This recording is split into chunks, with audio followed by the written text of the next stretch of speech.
our speakers who are going to speak, sing, and play. And you're welcome to join in.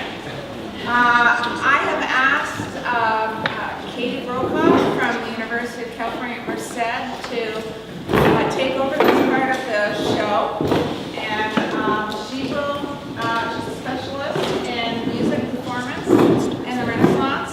So she's the perfect one to lead us. Take over, Katie. All right, thank you. Put a stand on this thing and hopefully not fall. Welcome to today's Taste of Song. This musical lunch session is our chance to really think about how melody, harmony, instrumentation, vocal quality, and social situation create extra textual meanings in balladry.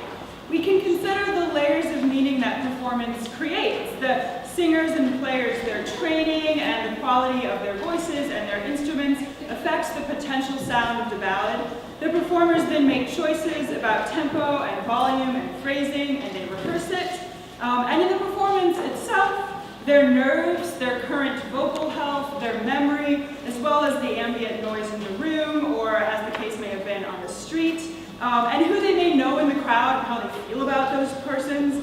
All these things affect their ability to perform in the moment. And for listeners, the melodies, as we've kind of started talking about already, the melodies may link to myriad personal emotions that the listeners associate with the tunes, what scholars of music and memory call the "they're playing our song" phenomenon. And the listener's current mood and level of distraction also affects interpretation.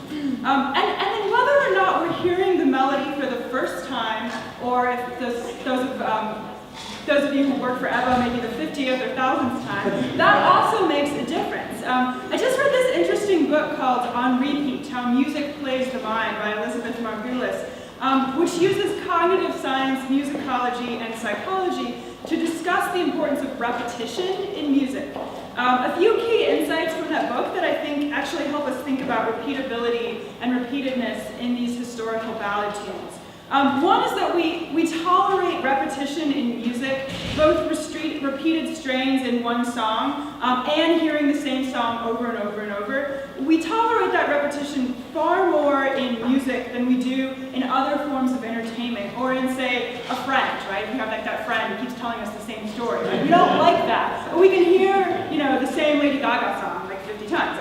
So repetition in music is aesthetic and pleasurable and functional, and cognitive scientists have actually done experiments that show that repetition is constitutive of what we think makes sound into music. When people hear sounds that repeat, they think that's real music instead of just arbitrary sounds. And repetition increases our pleasure on a curve that only sort of drops off with intense oversaturation.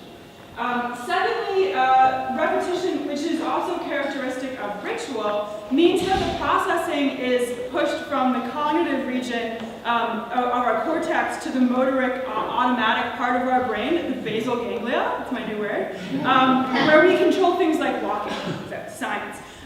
So the fact that hearing a melody for the umpteenth time means that we can focus on other things, maybe the words, maybe the mood and the memories the song conjures, maybe the swaying that the melody incites our body to do, or to dance. And finally, repetition is how songs become the property of a community instead of an individual. It's how they become part of a tradition rather than a moment.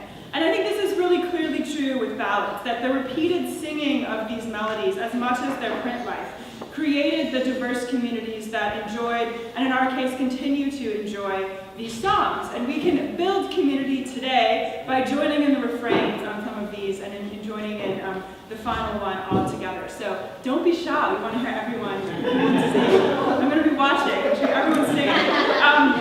So our first song is The Pangs of Love and Love Smith, and you should have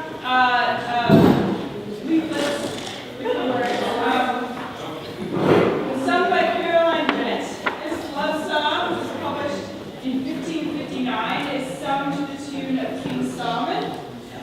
Caroline Bennett studied ethnomusicology at UC Santa Barbara, where she researched the role of folk music in Brittany, France during the 70s cultural revival. revival and in today's music.